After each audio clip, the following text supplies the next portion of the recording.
التسليم على سيدنا محمد وعلى آله وأصحابه أجمعين. سبحانك لا علم لنا إلا ما علمتنا إنك أنت العليم الحكيم. رب اشرح لي صدري ويسر لي أمري واحلل عقدة من لساني يفقهوا قولي. اللهم يا من وفق أهل الخير للخير وعنهم عليه وفقنا للخير وعنا عليه برحمتك يا أرحم الراحمين.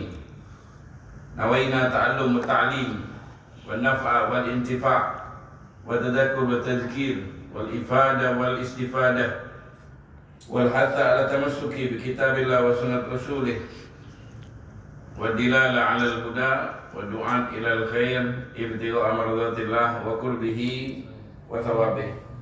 Ma'asyiral hadirin yang dimuliakan oleh Allah Subhanahu wa taala. Alhamdulillah kita bersyukur atas segala nikmat diberikan oleh Allah kepada kita pada malam hari ini, malam Sabtu di minggu yang pertama di bulan Rajabul Ashab atau minggu yang pertama, Jumat yang pertama di bulan Januari 2025.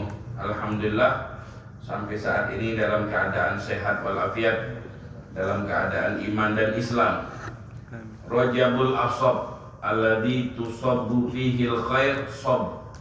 Bulan Rajab ini dinamakan Ashab, deras. Deras apa? Deras hujan rahmat, bukan hujan yang ini. Sab itu artinya curahan.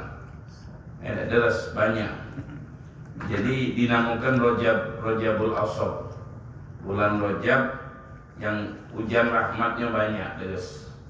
Walaupun ujian jasmani banyak juga hari ini, ada dohir batin, ujian galau gitu. Ada yang balik kebasahan, ujian dari itu Jumatan ada yang nunggu lebih lama lagi. Cuacanya memang cuaca lemak tidur sekarang ini. Cuman kita majelis taklim. Ada juga dinamakan bulan Rajab itu Rajabul Asham, Rajab tuli, tidak terdengar caci maki. Kenapa? Karena dia bulan haram. Sebagus apa kita di bulan Rajab, semi itulah Ramadan kita. Itu sering kita dengar dari guru-guru kita.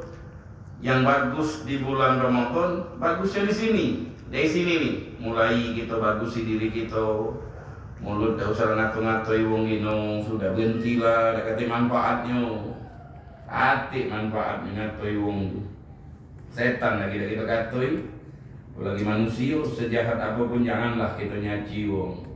Takut kayak belagi ke kita dewek, ujung-ujung gitu.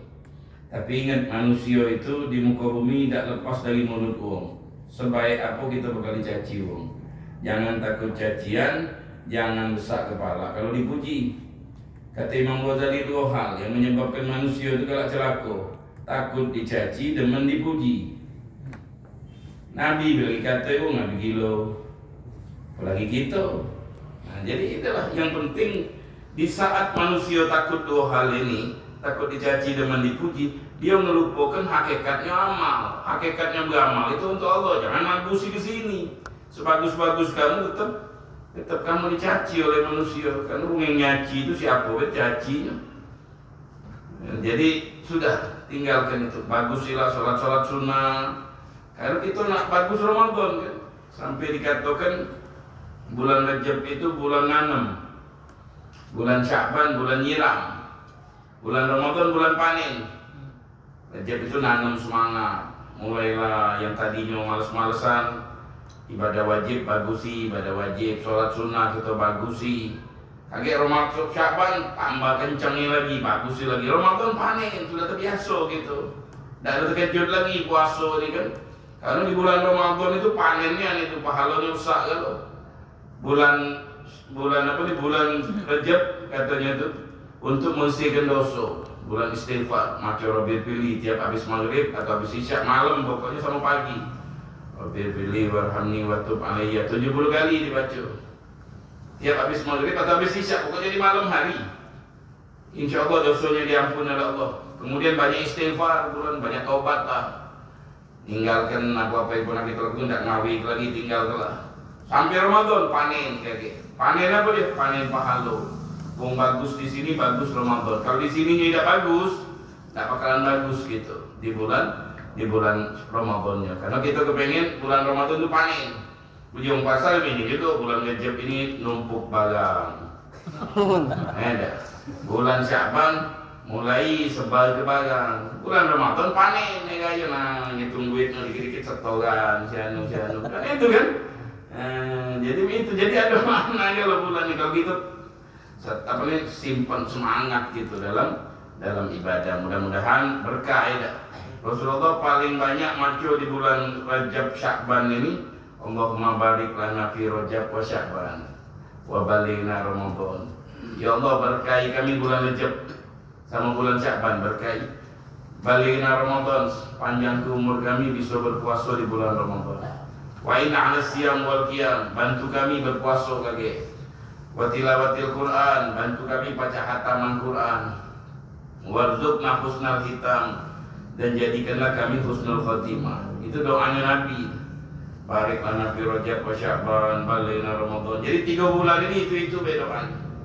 Pokoknya banyak-banyak minta kepada Allah supaya kita diberikan keinginan kita oleh Allah. Masyiral hadirin, kita kembali ke pelajaran kita tentang kewajiban sholat, dan sholat itu ada waktu-waktunya.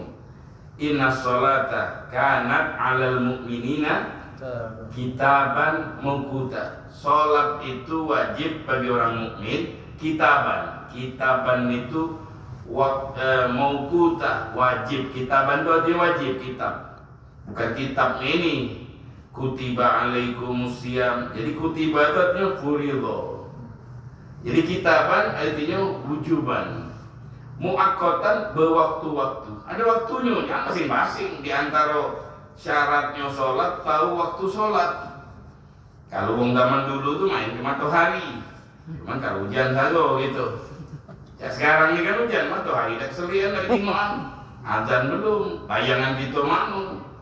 Ya, nah jadi kalau kita sekarang nunggu azan sebelah rumah. Kalau azan sebelah rumah masuk waktunya. Atau ada hitungannya. Mungkin kita tidak pakai bayangan lagi sekarang ini. Makin nunggu azan belakang rumah. Jadi kalau sudah azan, boleh sholat. Sudah azan, boleh sholat sampai dekat-dekat. Kemudian siapa yang wajib sholat? Kemarin orang Islam. Jadi ibadah itu kadang ada niat, kadang nggak ada niat. Ibadah yang ada niat, sholat, ada niat itu. Waso, nawaitu, saumagodin, ada niat itu. Zakat, ada niat itu. Haji, ada niat. Ada ibadah yang ada niat, ada.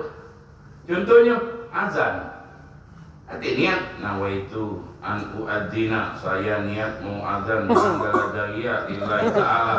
Hati, langsung azan deh. Nah ibadah yang ada niat tidak boleh wong kafir melakukan. Ustaz boleh dah Ustaz wong kafir puasa Ustaz? Tidak boleh. Kalau dia melakukan itu tidak sah, tidak boleh pahala.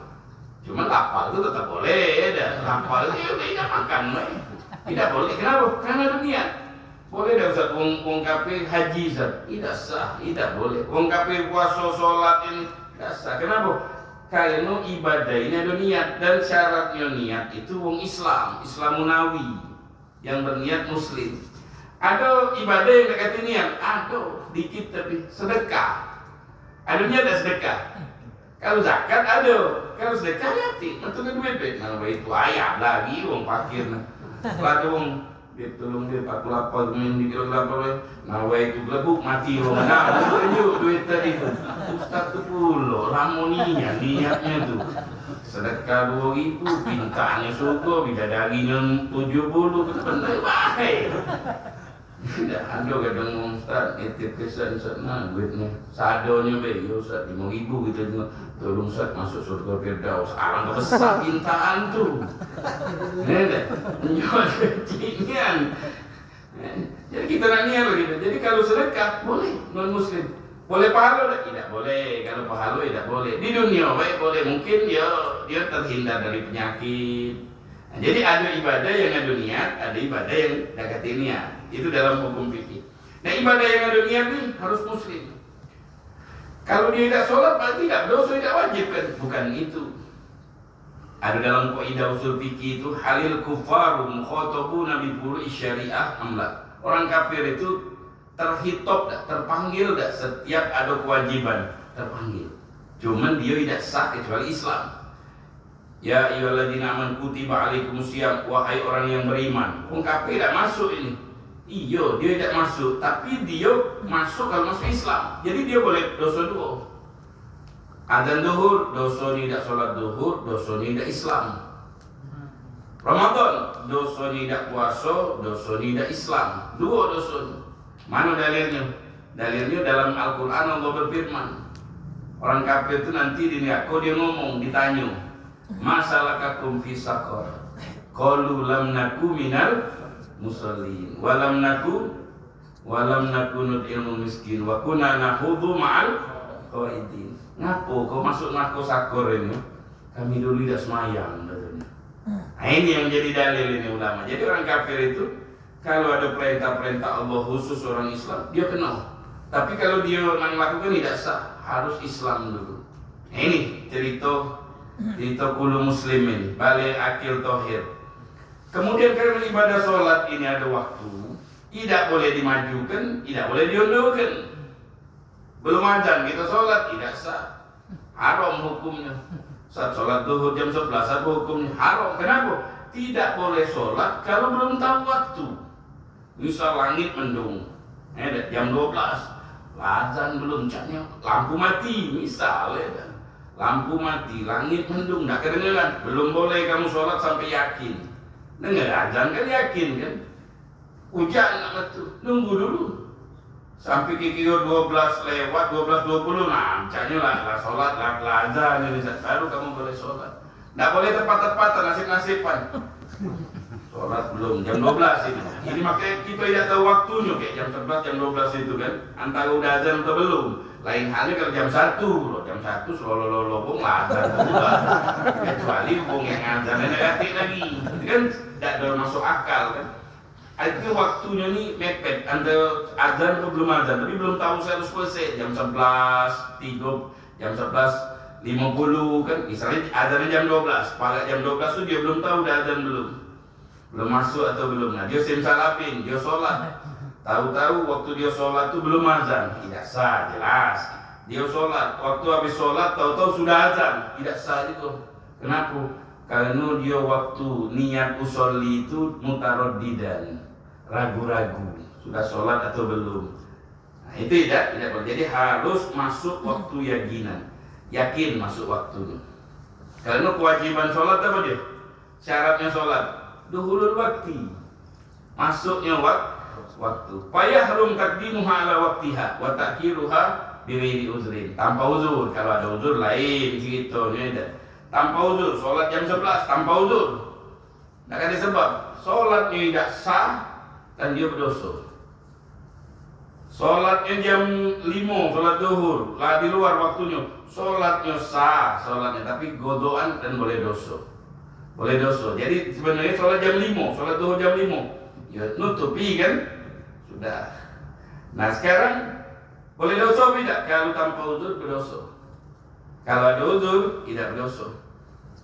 Apa saat uzur boleh mengakhirkan sholat? Uzur mengakhirkan sholat itu di sini disebutkan uzurnya apa dia? Naumin, tidur yang tidak sengaja.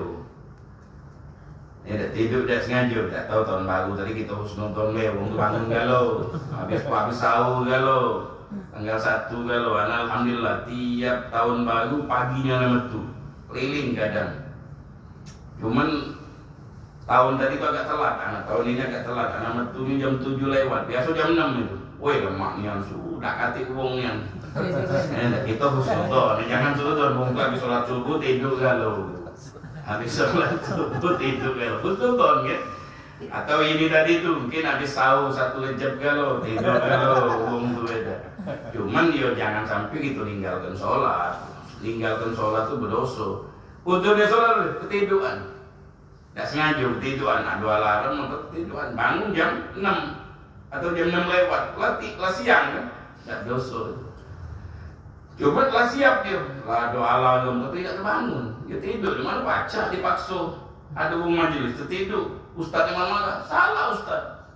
Memang manusia itu tidur, baca itu marahi, jangan dimarahi. Ini jangan dimarahi, memang manusia itu tidur. Yang tidak tidur cuma Allah, yang lain tidur kalau iwak tidur dah. Tidur. Nah, ada tahu iwak ngantuk apa beda ya. Kalau tidur iwak tidur cuma matanya melek. Nah, ini tidur dia tuh ngantep ini tidur. Kalau kita tidur mesti tergulingnya. Walaupun tidur ayam tetap terguling gitu. Ada tidur ayam, mana tidur minum tidur ayam itu nama bahasa kita. Nah, jadi tidur itu sudah ciri khas manusia. Tak boleh manusia dah tidur. Gila gitu kalau tidur. Stres otak gitu. Jadi tidur itu istirahat tubuh yang paling bagus. Waja'alna naumakum subata. Waja'alna laila. Itu kata Allah, kami jadikan tidur kamu tuh subat, mahal rohatikum, untuk istirahat. Dari pagi bangun begawi, macam-macam, apalagi begawi komputer, ngetik, otak mungkin lah kalau dibelah, belit-belit otak. Sarapnya belit-belit. Mana istirahat kau ini? Tidur bangun, seger ini kan. Makanya kalau kita dulu waktu sekolah kan, tidak tiduran, jangan tidak tidur. Nah, hafal kan Ustaz ujian ini, tidur dulu, bangun jam 2, jam 3, baru sehat itu. Jangan tidak tidur sampai jam 1 dia begadang belajar tadi, jangan. Tapi tidur dulu, karena tidur tuh bagus itu. Wong yang tidur lebih sehat dibandingkan wong yang tidak tidur. Wong yang tidur, jadi ada dokter ngetes hewan tidak makan tapi tidur. Ada hewan makan jangan tidur, kelinci dilek. Tikok masuknya kalau makanan kelinci dari sayur, makan habis makan nanti tidur ketoknya. Tikok tadi kandangnya tidak jadi makan. Sehari 2 hari, yang tidur ini lemes karena tidak makan. Yang tidak tidur ini makan terus mati 3 hari. Nah, jadi artinya kita butuh sama tidur ini seperti kita butuh sama makan. Tidur itu harus gitu, tidak bisa kita tidak tidur. Paling bagus itu tidur malam dibandingkan tidur siang. Malam tidak tidur, siang tidur, bagus malam. Nilai malam itu lebih daripada nilai siang tidur. Tidak apa-apa, tapi yang bagus itu tidur malam. Nah itu uzur sholat tidur. Yang kedua, nisyan, lupa. Tapi dengan syarat lupa ini bukan gara-gara sesuatu yang makruh atau haram. Lupanya sebabnya makruh. Contohnya main gaple. Tuh kiu kertas pas meja dulu. Ini paling asik ini bro. Main gemi, main apa kan? Main catur, taltu. Ada diwat, lupa. Kena mainan tadi tuh, main apa lagi? Rombol, main apa lagi yang tidak judi ya. Biliar tidak berjudi. Kenapa mainan itu ya judinya itu yang tidak boleh. Dia main PS, main PS, mancing main PS ada. Sampai sholat lewat, tidak dimaafkan. Nuji Ustaz lupa dah apa? Lupa je sebab main PS, lupa tadi itu sebab belajar. Nah, kalau dimaafkan, lalu kita belajar. Sengaja langsung lah panas bawah nih tempat duduk nih. Jadi boleh lupanya sebab belajar. Kalau lupa sebab hal-hal yang apalagi yang haram ya, itu tidak boleh, tidak dimaafkan. Jadi lupa termasuk uzur sholat tak? Termasuk uzur tak. Tapi digaris bawahi, lupa yang mansya'nya, sebabnya lupa itu bukan dari perkara yang haram atau yang makruh. Kalau perkara yang haram sama makruh tidak dimaafkan. Gara-gara lebih makruh, tidak usah main ini. Nah itu, kalau perkara menyebabkan kita lupa tadi perkara belajar atau perkara apa yang lain yang mubah be, maka boleh. Nah itu jadi di garis bawahi lagi. Kata ulama, kita begitu masuk azan waktu sholat, begitu masuk azan, mau akbar kan masuk waktu kan, 2 pilihan sama kita. Ima kita ke masjid sholat, atau kita berwudhu langsung sholat, atau kita berniat, aku niat nak ngakhirkan sholat. Kalau 2 ini tidak dilakukan berdosa gitu. Ingat, azan zuhur lagi di pucuk bis, Aku niat nak sholat duhur, nyampe ke rumah. Ada. Atau ngabaikan sekarang ini pergi ke Masjid Agung. Oh, pergi ke Masjid Agung sholat duhur. Kalau salah satu dari dua ini dosa.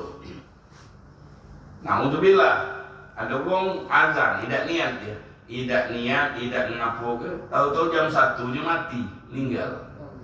Maka dia boleh dosa tarikus sholat, meninggalkan sholat kau. Kenapa kau tidak niat nak sholat? Tidak. Nah, jadi itu faedahnya niat ini. Kalau seandainya kita di perjalanan azan dalam hati aku niat nak sholat duhur, kalau nyampe di tengah jalan terjadi musibah, wal iyadzubillah, ada nasallallahu al-afiyah wassalam, ada tinggal wong itu tadi itu. Mana dia? Dia tidak tarikus sholat, dia ngerjakan sholat. Kenapa? Dia udah niat yang lakukan sholat, cuma belum sampai di jam 1-an tadi itu. Kalau dia tidak niat, tarikus sholat, dia ditulis oleh Allah meninggalkan sholat. Nah itu perlu diperhatikan. Makanya di sini sebutkan wal wajib bidukhulil waqti, yang wajib dengan masuknya waktu. Ahadul amrain, salah satu perkara, immal fi'il wa immal azam wa immal azam.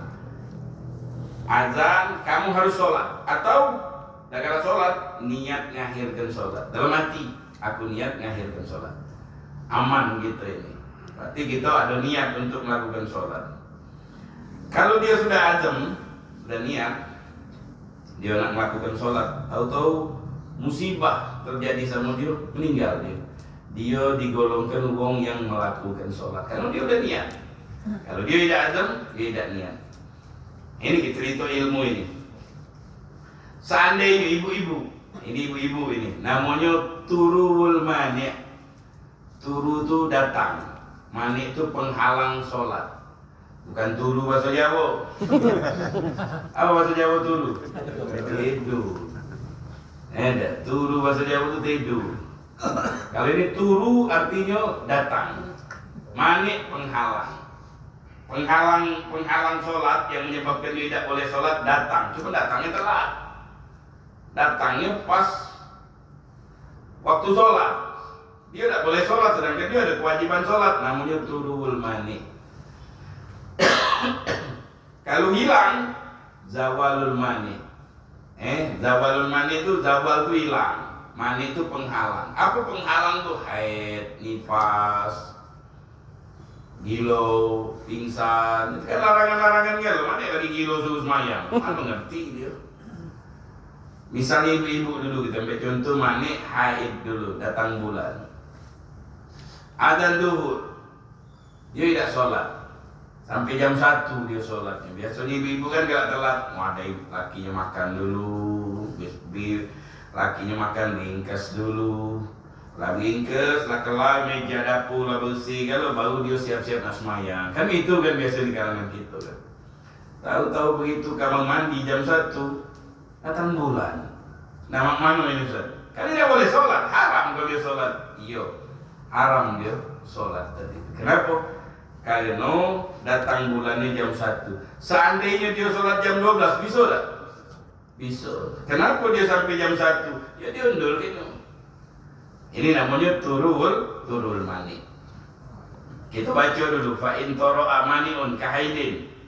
Kalau datangnya mani, larangan seperti haid, nifas, banyak contohnya. Di sini contohkan haid boleh. Atau datangnya gilo. Kan gilo udah semayang kan. Seperti wongnya gilonya udah jadian. Jam 1:30 gilo belum semayang dia. Mana gilo kan tangan ini gitu semayang. Itu kalau kita tangan. Nah, ini namanya turul mani. Ba'da mudhi waqtiha, haid ini datangnya setelah masuk waktu sholat jam 1. Kan azan sholat kan jam 12. Ma yasa'uha, setelah datang waktu sholat, seandainya dia sholat cukup jam 1, cukup tak sholat sebelumnya? Cukup. Linahwi watuhriha, dan sucinya. Linahwi salis, seperti wong yang apa itu sering kencing itu namanya. Beser, reda salisul bol, sering kencing. Lazimahu qadauha, maka ibu ini wajib mengqadha. Misal ada ibu-ibu haid. Haidnya jam berapa? Jam 1 siang. Belum sholat duhur. Kan tidak boleh sholat. Kodoi tidak sholat duhur ini. Katanya wong yang haid tidak dikodoi. Iyo tidak dikodoi. Kenapa ini dikodoi? Wong yang haid tidak dikodoi sholatnya. Kunna nu'maru bikodoi som, la bikodoi sholat. Kami diperintahkan puasa yang dikodoi, kata Sayyidina Aisyah. Kalau sholat tidak dikodoi. Nah ini kenapa dikodoi? Karena dia teledor. Jam 1 dia sholat. Coba kalau dia sholat jam 12 tadi, pacak sholat dulu. Jadi dia kodoi. Ada masalah baru. Ada orang datang bulannya lagi azan. Azan duhur terkejut keluar darah, haid. Kodoi tidak sholat duhurnya? Tidak dikodoi. Kenapa? Karena belum bisa sholat dia. Kalau masuk waktu duhur 15 menit, kira-kira 15 menit itu pacar tak sholat dia dari awal? Pacar.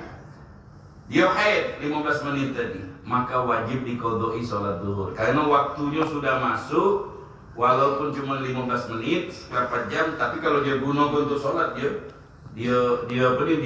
bisa. Jadi kesimpulannya, kalau haid itu datang, sedangkan waktu sholat itu sudah masuk dan bisa melakukan sholat dari awal tadi itu, waktunya itu 15 menit ke atas, maka sholat yang terjadi haid itu wajib dikodoi. Tapi kalau dia masuk, haid itu datang, sedangkan waktu sholat baru semenit, baru awal-awalnya, tidak bisa dia sholat waktu semenit itu, secepat apapun, maka tidak dikodoi. Ini namanya istilah fikih turuwul mani. Namun istilah fikihnya begini, turu tadi datang, mani itu penghalang. Apabila datang penghalang, haid, nifas, atau apa lagi yang menyebabkan wong tidak boleh sholat, sedangkan sholat itu sudah berlalu, waktunya itu cukup untuk melakukan sholat, maka wajib dikodoi. Kalau waktunya tidak cukup, baru setengah menit, 3 detik, habis azan, tidak cukup, maka tidak wajib dikodoi. Jadi kalau wong yang datang bulan, sholat tidak wajib dikodoi. Puasa wajib dikodoi. Jadi kan ibu-ibu kan tiap bulan terus, kalau disuruh kodoi habis untuk mengkodoi. Jadi sholat tidak dikodoi. Kunna nu'maru bikodoi som, la bikodoi sholat, bukan dikodoi sholat. Kira-kira paham ini? Yang kedua, zawalul mani, hilang penghalang. Suci ya intinya. Dalam ilmu haid ini kan ada haid itu sesuatu yang harus terjadi sama ibu-ibu. Kita untung lah tidak haid. Balut mahal. Mahal kalau sekarang ini. Jadi haid itu pertama kali haid itu Siti Hawa. Siti Hawa inilah yang nyekokin Nabi Adam, masuk kita yang nuang ke Nabi Adam tuh untuk makan buah tadi. Yang nyuguh Nabi Adam, ngubek Nabi Adam makan tuh Siti Hawa. Sebenarnya Nabi Adam tidak makan, tapi dialah yang ngerayu Adam. Kenapa dia ngerayu? Jahat apa dia? Bukan. Dia kepengen awet muda sama-sama Adam ini cinta mati selamanya. Kata malaikat, ini batang ini menyebabkan kamu kekal selama-lamanya. Nah dia kepengen, dia cinta selama-lamanya kan. Bukan dia niat jahat, bukan. Cuman salah caranya. Makanya banyak wong lanang ini jatuhnya di betina. Banyak wong lanang yang hebat-hebat, keman besar tato di ujung kaki. Betina takut dia. Takut banyak wong. Ya bukan dia takut enggak, masa rumah gitu nak dilawan kita sepatah dia 10 patah. Kita 2 patah dia patah-patah dia. Ini nggak ngerti no kan, yang kawin paham gak lo? Sudah gato gitu. Sudahlah pening palak ngadep. Pening pening ngadep betino. Walaupun kita kayak manusia sama betino ini juga. Itu hebatnya ilmu betino tadi itu. Galak wong tuh marah dari bininya. Magai untuk mencelakakan laki dari bininya. Kenapa? Karena tahu itu bininya hebat. Begitu dipanggil oleh Allah, engkau wahai Hawa, yang menyebabkan Adam melakukan satu pelanggaran ini. terkejut dia, gagal. Sampailah keluar darah. Ini sudah termaktub suatu keputusan Allah terjadi sama kau, anak cucu kau juga. Nah gitu, anak cucu Nabi Siti Hawa kan? Jadi yang namanya perempuan pasti keluar darah haid. Haid itu mengalir, artinya sailan. Darah yang mengalir, anak perempuan yang sudah berumur 9 tahun, baca keluar darah haid. 9 tahun ke atas. Normal ini bagus ini, sehat ini, bukan ini penyakitan ini, bukan ini lain normalnya betino. Aduh yang tidak haid, aduh tapi jarang. Aduh kemuliaan tidak haid. Sayyidah Fatimah Siti Maryam tidak haid, tapi jarang. Pacak dihitung, siko dua di kampung, dekati mungkin. Atau betino tuh haid kalau. Paling cepatnya sehari semalam 24 jam. Kalau metunya tidak berhenti-berhenti 24 jam. Maksudnya metu tuh pembalutnya basah. Itu metu berarti bukan cak kencing itu. Pembalutnya basah, berarti metu itu. Ya mana itu dengan nyingok ingat. Ya tidak, itu ngaso benar basah kayak bawah ini. Nah itu namanya 24 jam. Bisa 24 jam itu ditempuh 3 hari. Ada mesti kalau 24 jam sehari semalam itu kalau dia tidak putus-putus 24 jam. Bisa ditempuh 3 hari. Hari ini 10 jam Ustaz. Magen lagi, besoknya lagi 10 jam lagi. Nah ini baru 4 jam Ustaz. Nah 24 jam. Berarti darah haid ini kita kata. Kalau dia sehari semalam tidak berhenti-berhenti netes terus. Sampai sehari semalam itu darah haid kan. Yang normal ibu-ibu kita nih 6 sampai 7 hari. Dari mana ini? Dari hadis Nabi, dari Istiqra' Imam Syafi'i ada. Paling banyak tuh 15 hari. Nah, saat pengumuman 20 hari istihadhah itu namanya. Istihadhah itu darah penyakit. Istihadhah darah penyakit butuh pembahasan lagi. Nah, ini namanya darah haid. Warna-warni ada yang sih kok ada yang warna-warni.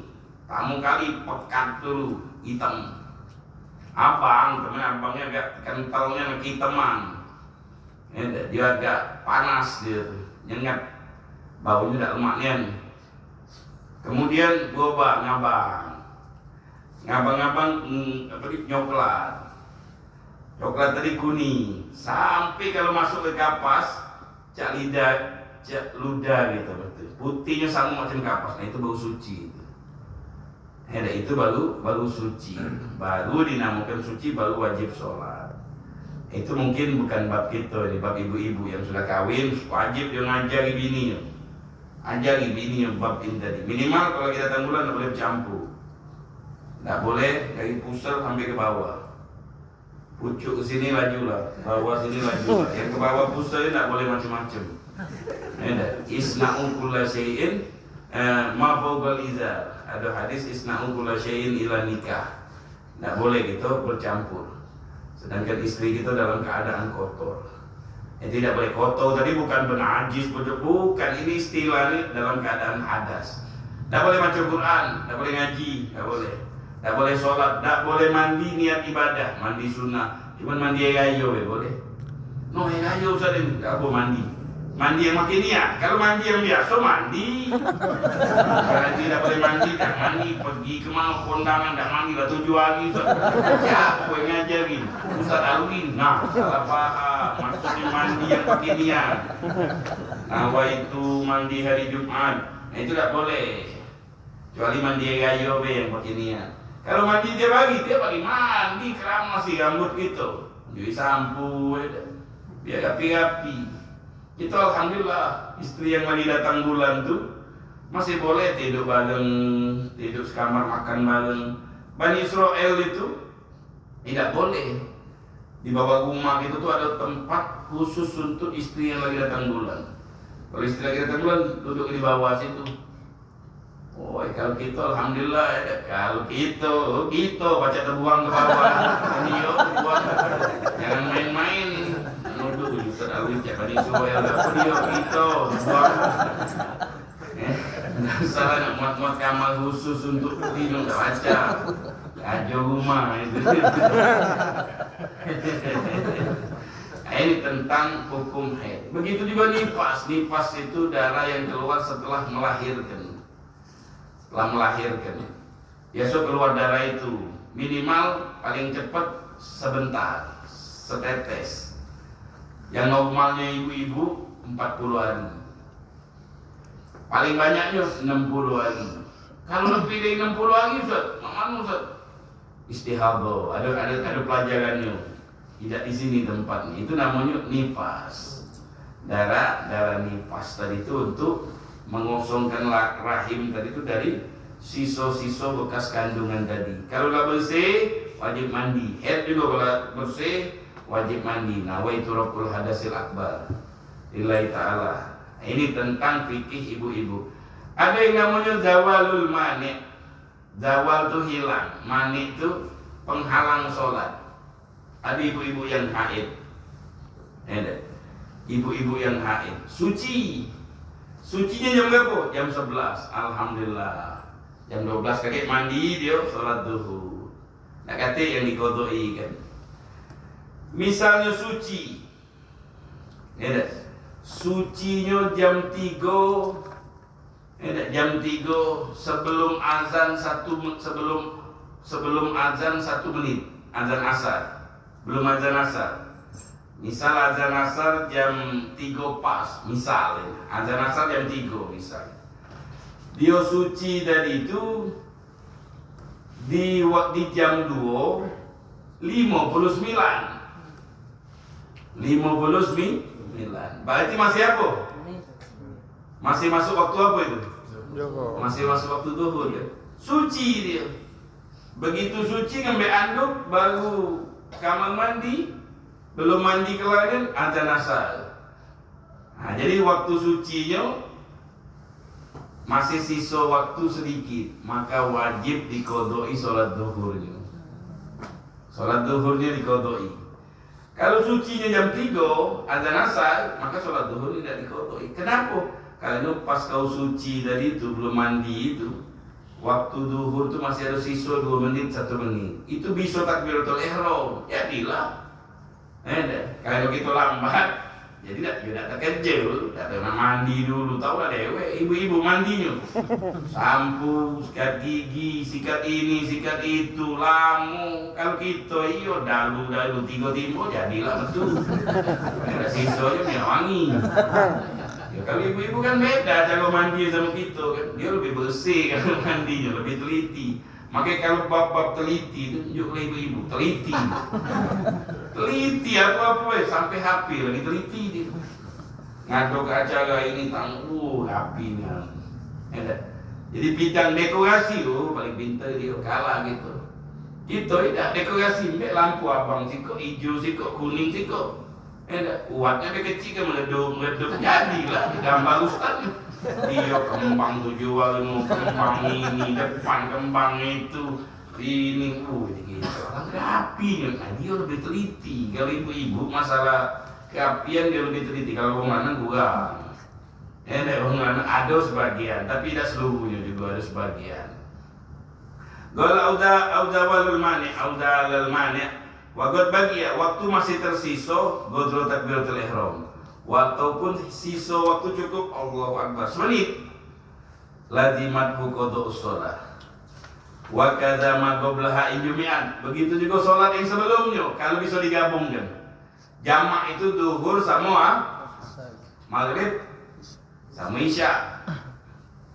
Subuh ketika subuh ya bisa dijamak. Misalnya dia suci dari haid sebelum azan maghrib 2 menit lagi. Sebelum azan maghrib 2 menit. Habis 2 menit itu azan maghrib. Dia harus mengkodoi sholat asar sama sholat duhur. Kenapa? Karena asar sama duhur itu sholat yang bisa dikodoi. Bisa dijamak, bukan dikodoi. Bisa dijamak. Kalau dia suci dari haid, waktu isya masih tersisa 2 menit. Berarti jam 4 lewat lah sebelum azan subuh. Maka dia harus mengkodoi sholat isya sama sholat maghribnya. Kenapa? Sholat isya sama sholat maghrib itu pacak digabungkan, pacak dijamak.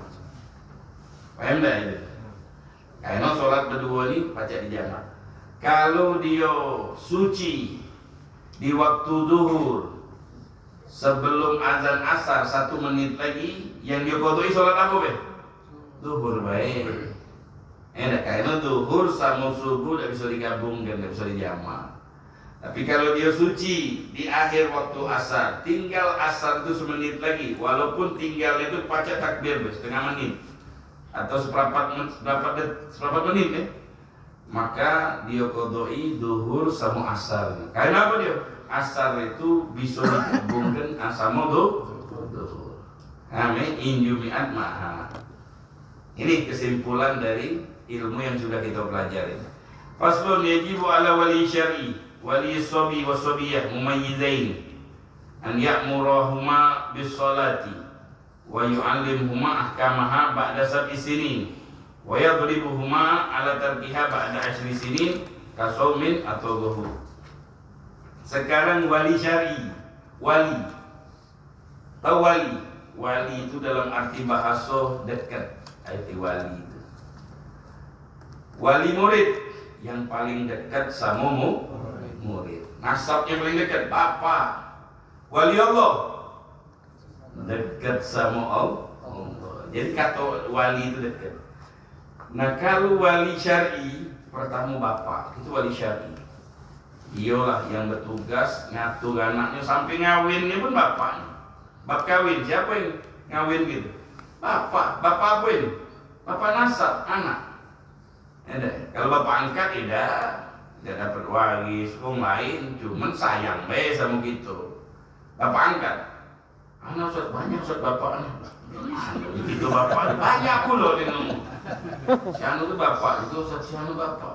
Pegawainya banyak, ngabung bapak angkat, bapak asuh, bapak ini, bapak macam-macam. Kan di kalangan Palembang kan masya Allah kan, kawan dikit bapak ini kan bapak angkat. Bapak ini, bapak itu kan banyak. Yang dimaksud di sini bapak nasab, bapak yang melahirkan kita, siko yang melahirkan kita, bapak itulah. Dialah yang berhak menikahkan kita. Kalau betino, dialah yang berhak menikahkan kita. Wali namanya, wali syar'i. Jadi wali syar'i itu siapa? Wali syar'i itu pertama bapak. Yang kedua kakek, wali syar'i. Kalau bapak ada kakek. Yang ketiga paman. Paman wali syar'i itu. Yang keempat wasi, wong yang dipeseni. Biasanya 2 kawan janji kalau siapa mati duluan anak aku jengok ke. Nah itu namanya wasi. Jadi wasi itu yang menerima wasiat untuk ngasui anak dia. Wasi. Kalau nak kata kalau ini hakim. Bahasa kita ni hakim ini apa dia? Dinas sosial. Ada. Masih ada dinas sosial, masih ada. Dia lah kan yang telantar, anak-anak jalanan yang kecil-kecil dia. Sosial tadi dia yang ngerawat. Atau pemimpin tadi itu paling tidak ke dinas sosial juga kalau nak kawin. Bukan dinas sosial, beda. KUH, wali yang tadi kan kalau kita udah di cabang-cabang kan. Sebenarnya ya balik ke pemimpin kita, gubernur kalau di Palembang atau presiden. Cuman dia tidak mengurus bab ini, dia sudah mengurus agama. Ini ke bab ini. Nah, jadi wakil-wakil mereka yang menduduki. Kalau masalah bab kawinan, kau datang kantor wali kota, kalau nak kawin kemana kita datang?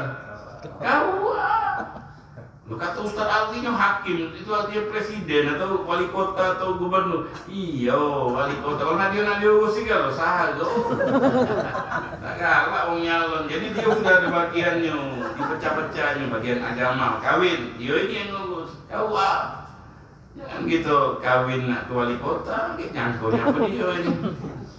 Nah, jadi dia namanya wali syar'i. Kata baru hakim. Wajib wali syar'i nyuruhi anaknya. Mayan. Dia belum balik, budak kecil SD, SMP. Jangan dia balita, lah mumayyiz itu pacak makan lewek budak. Minum dia. Sini. Nurut dia. Aku nak bayi mana ngerti. Nak makan dong? Udah. Ini nyawa pacak. Tahu dia yang paling berbahaya, yang paling indah. Itu budak sudah berakal 8 tahun, 9 tahun, SSD kelas 6. Itu yang belum balik tapi Nah, disuruh tiap 5 waktu datang azan zuhur, sholat. Walaupun sekali, nah sholat atau tidak urusan dia. Kalau dia tidak nyuruh, dia boleh pecian dosa. Wali syar'i tadi. Nah, jadi yajib ala wali sobi wa sobiyah, wali syar'i anak laki dan perempuan. Mumayyizaini yang sudah mumayyiz. Artinya mumayyiz, makan dewek, minum dewek, istinja dewek, cebok dewek, mandi dewek.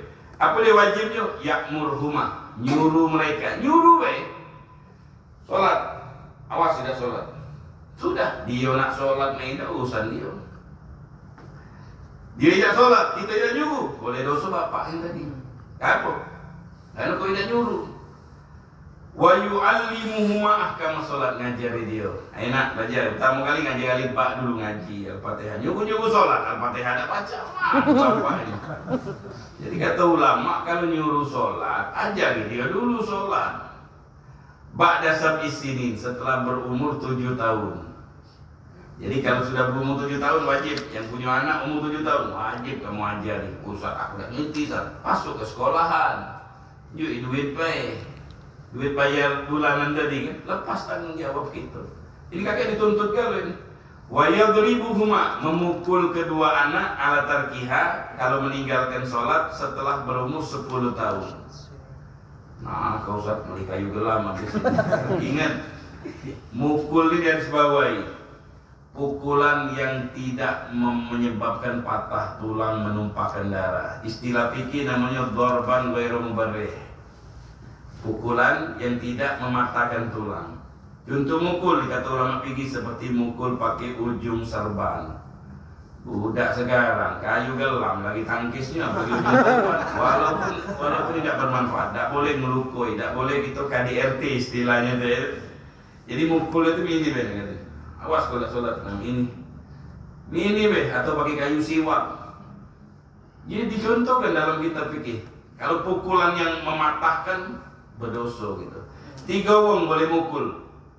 Suami boleh mukul istrinya. Guru boleh mukul muridnya.